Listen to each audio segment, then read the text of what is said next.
Salut à tous, j'espère que vous allez bien, que tout va pour le mieux pour vous. Les Barça viennent de faire match nul contre Betis Séville. Et je vous l'avais dit avant match que ça va être un match très compliqué. Et là, je commence à perdre patience contre cette équipe parce que j'ai l'impression que c'est la négligence en fait. Parce que c'est un match qu'on devrait gagner à tout prix. Et je vous l'avais dit qu'on ne peut pas prendre les championnats en faisant les montagnes russes.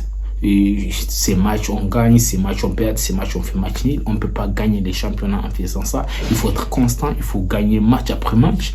Mais là, j'ai l'impression que les Barça ne peuvent pas enchaîner beaucoup de victoires. Et ça, c'est problématique. Ça devient très compliqué. Et le problème dans tout ça, c'est que nous, on voit seulement les Real Madrid derrière nous.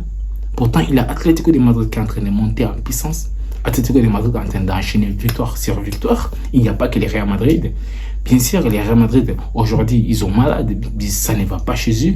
Mais il y a Atlético de Madrid qui nous met la pression. Aujourd'hui, les Real Madrid va faire face à Girona. Je sais qu'ils vont gagner ces matchs à tout prix. Girona, c'est pas les mêmes Girona de la saison passée. Ce que les Barça viennent de faire aujourd'hui, c'est encore une fois de plus une faute professionnelle. Parce que tu mènes au score jusqu'à la 94e minute, tu vas encaisser un but bête. C'est un manque de concentration. C'est un manque de concentration. Inigo Martinez, qui est bon depuis le début de la saison, sur ses buts, je pense qu'il est très mal placé. Et les manques de concentration dans les dernières minutes, de fait, c'est pas envisageable pour une équipe comme les Barça.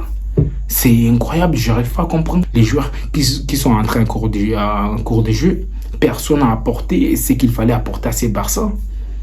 En premier mi-temps, on a fait quand même les boulots, on a ouvert les scores. Robert Lewandowski qui a marqué le but. Lamine Yamal, que j'ai trouvé qu'il s'est très bien endormi pendant ces matchs parce que moi je ne l'ai pas trouvé bon. Hormis le moment où il a commencé à déborder, il s'est réveillé, mais c'était déjà trop tard. Mais franchement, en fait, je ne sais pas si c'est la fatigue ou quoi, mais l'équipe n'a pas bien joué aujourd'hui. Et j'avais dit ça après notre match contre Mallorca.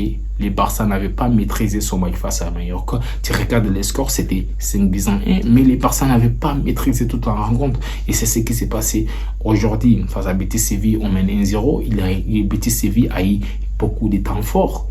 Et heureusement qu'Iñaki Peña a fait beaucoup de parades, chose qui m'a surpris parce qu'Iñaki Peña aujourd'hui a fait partie des meilleurs joueurs du Barça. Je suis désolé, Iñaki Peña, beaucoup de gens tombent sur lui, mais aujourd'hui je peux dire que c'est lui qui sauve les Barça parce que Betis Séville a eu beaucoup d'occasions qu'il pouvait marquer. C'est Iñaki Peña qui nous a sauvés et malgré ça, j'ai vu beaucoup de gens lui tomber dessus. Je n'ai pas compris la rentrée de Frenkie de Jong. C'est quoi? En fait, Frenkie de Jong, c'est la définition des montagnes russes parce que ce qu'il fait, c'est incroyable. Frenkie de Jong, c'est comme ça.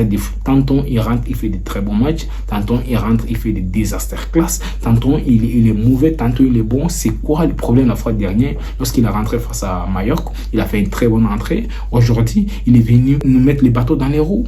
C'est quoi son projet? Il vient, en fait, il rentre même pas 2 minutes. Il cause un penalty.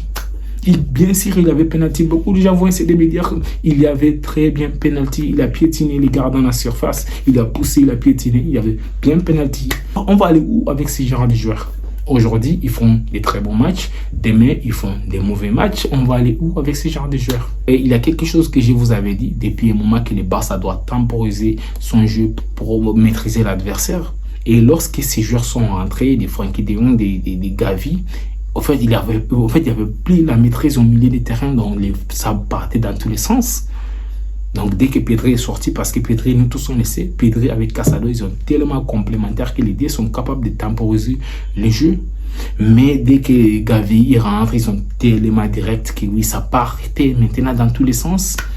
Le Barça n'est pas connu pour jouer comme ça. Bien sûr, avec Hansi Flick, les Barça sont en train d'apprendre à jouer un football très direct, mais on ne peut pas jouer comme ça tous les matchs et gagner. Non.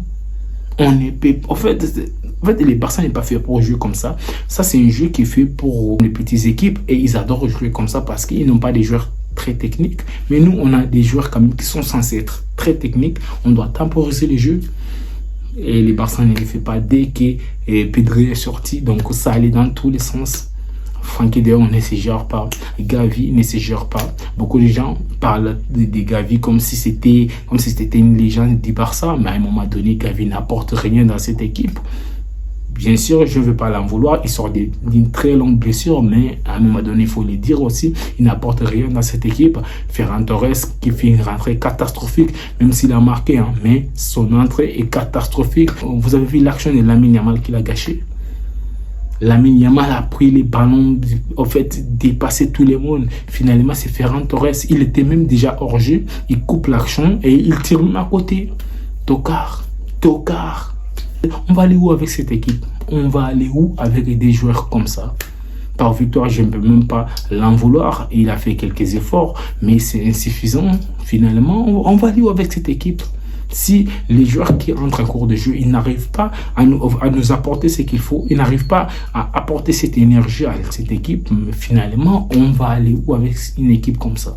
Et l'autre côté, on a Baldé qui fait des centres au hasard. Baldé, très bon balle au pied, balle d'épée. En fait, il regarde Baldé jouer, il est capable de tout faire, sauf les centres. Des centres au hasard. En fait, il faisait n'importe quoi, Baldé.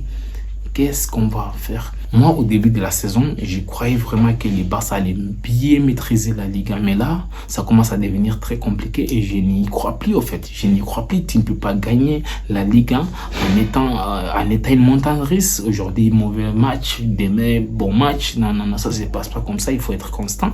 Vous savez, quand les Barça maîtrisaient bien la Liga, c'est là que les Barça gagnaient. Là, c'est vraiment compliqué.